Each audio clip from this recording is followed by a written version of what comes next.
I know there's danger in assuming things, but when you guys left training camp and approached the regular season, what were your thoughts on how you guys were going to start the season defensively, and what's your level of surprise at how things have gone through these 3 games, not in terms of defensively? Yeah, I mean, you deal with different things throughout the course of the season, obviously.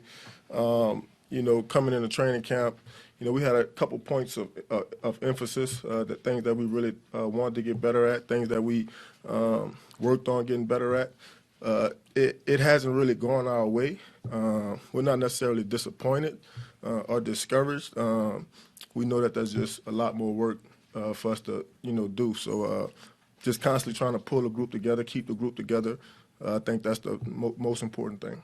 What's sort of the balance between having some urgency to get it turned around versus, not panicking, I guess? Well, we got some great coaches, man, we like to, take their word for it. So obviously, every week in the NFL, you have to have a sense of urgency. Every game is important, especially, divisional games.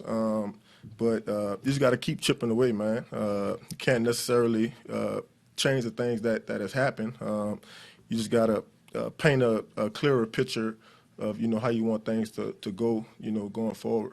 Tyrann, I want to take you back to 2019 when I asked you about Terrell Suggs when he came to the team. You said he brought the championship swagger. You carried that, you preached it to the team. You told us about it. How do you guys get back to that? Just playing for each other. I think, anytime you have, great success in this league as a team, individually, it's a lot of outside noise, a lot of outside opinions, expectations. People want you to play how they expect you to play. But at the end of the day, it's all about the guys in the room, the guys in the locker room, our coaches. And as long as we kind of keep that, mentality, I think being 1 and 2, won't necessarily stop us from, getting to our ultimate goal, and that's to, win a championship and obviously, win a division.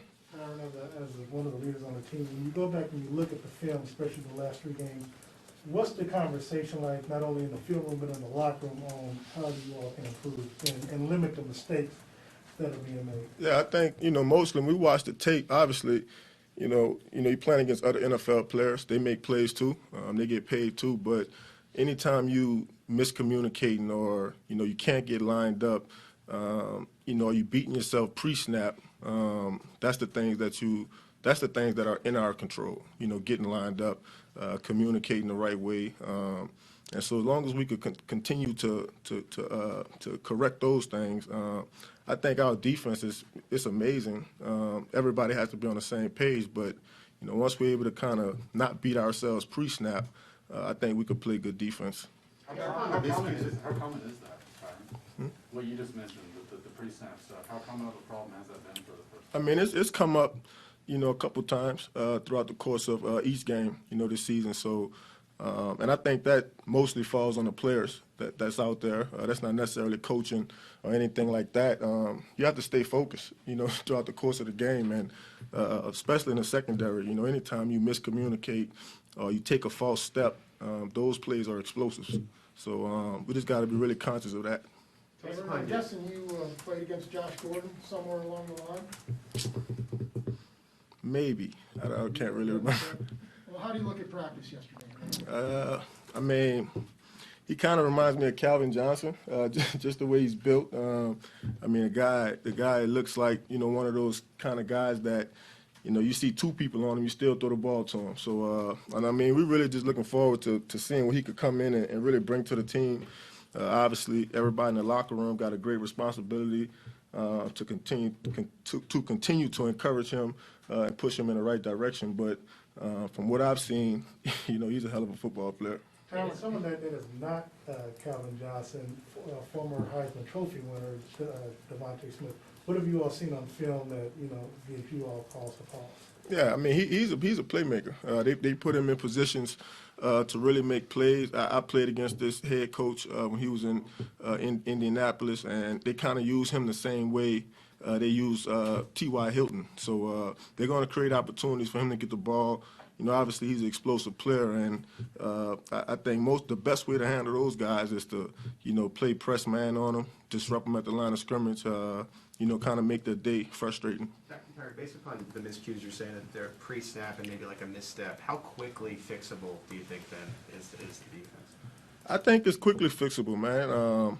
You know, as long as guys take the accountability and the responsibility, you know, and accept it first and foremost, and raise their hand and say, "Hey, that was me that messed this up or miscommunicated." The more we could do that, the more we could correct, you know, the problems. But you know, we got good guys in our locker room, great guys that stand up for themselves, stand up for their teammates. So, you know, I expect us, like I said earlier, to be where we need to be. But obviously, we need to get there a little bit quicker. Tyrann, it's tough to play defense in the NFL. We all know that. It's getting even tougher now. Really tough. People go for 4th and 9s, 4th and 4s. What's that like to adjust? I mean, you've been in the league long enough to where it's like it used to be 4th down and you punt. Yeah, I That's mean, not the case anymore. I mean, it's a great opportunity, man. It's a great challenge. You know, that's why I love playing, you know, defense, reacting to the unexpected, just being challenged, you know, all 4 downs.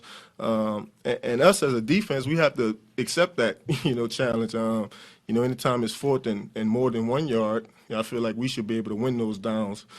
So it just comes with a mindset. You know, coaches constantly, you know, harping away at it. You know, the leaders on the defense, you know, just constantly implementing, you know, that attitude. I think that's really, you know, what it comes down to. On the 4th and 9 of the day, it was confusing on TV when people were watching. They said they called it on Dan, but they called the PI on Baker. You were over there near it. What could you hear what the conversation was with the officials? You guys gone back and looked at that? What did you think of the call? Yeah, I mean, listen, I didn't think it was. I'm an aggressive guy. I would never call pass interference, but you know, I think the ref behind Baker, I think he saw the tug. So anytime you see guys leaning back, arms extended, you know, that's easy flag, you know, for the refs to throw. And the other thing from Sunday, I saw your tweet after the game. We were all, you know, waiting for Coach Reed. He didn't come to the press conference because he had to go to the hospital. Take us through what Sunday night was, getting the information to try to pass it on to your teammates, and then how happy you were when you saw him in here. Yeah, man, really, man. Honestly, just really hoping for the best. You know, obviously, you know, none of us really know what was going on. I think we all know deep down in our hearts that, you know, Coach Reed is a tough guy. You know, he's strong. He'll try his best not to miss a day of work, but just really hoping for the best, man. Praying a lot. You know, I text his wife. Just really, you know, just sitting with them, praying with them, hoping for the best. But you know, more than glad that he's back at work, back to himself. You know, cracking jokes, just being him. You're an early arriver here to work. You ever beat him to work? Never. No, I don't think I ever could. I think he sleeps here, but I don't know. So much of coaching is about reassuring and obviously giving a message down to the players, but because of what you mentioned earlier, that you feel like a lot of this is, you know, a player responsibility. Is there something that you may say to Spags or Coach Merritt or Madison from a player perspective that gives them reassurance that things are going to get fixed throughout this season? Yeah, I think you really lean on each other, you know, for encouragement. I think coaches need it from time to time. You know, obviously players need it, but I think mostly just guys showing up to work with the right kind of attitude, the right spirit, being what they're supposed to be. I think that's like all the reassuring, you know, that a coach really needs, because he just wants guys that are present and here, that's listening, that's focused, that's where their feet at. And I think as players, that's not too much of a responsibility, you know, when we make the kind of money we make. You know, so it's a blessing to be able to come to work, you know, play football, play a game, really, for a living. So, I mean, it's really our responsibility to handle our business, you know, in the right way, because our coaches deal with enough as it is. Just like us as players, they got their own lives as well, and stress builds up. And so as players, you know, when we come to work, just try to be the best, you know, professional you could be. I think that's the best way to kind of, you know, assure your coach that, hey, this guy's still with us, he's ready, he's committed, you know, he's going to get better. You did get a chance to watch the Monday night game. What was your takeaway from Monday night? What you saw Philly, and of course, you're going to be playing Dallas, so what was your takeaway from the Well, I thought Philly came out, man. I thought they tried to be aggressive, throwing the ball down the field. They probably threw the ball more early on in that game than they did in a previous game. So I could see them, you know, obviously trying to get those young receivers involved, get those guys' confidence build up. But I could also see those guys coming in against us and trying to really, secure the ground game, get that rolling. Obviously, that opens up a lot of the speed that they have on the outside with Rieger and Smith and even Watkins. So they got some guys that can fly, down the field. And I think if they could get the run game going, they'll be able to take the shots that they really want to take. Tyrann, you talk about being an aggressive guy. A lot of times you show your emotion. We see it on film and all that. But how do you make sure that these young guys, you don't take their confidence from them? And I know they're pros, right? They're supposed to do a job.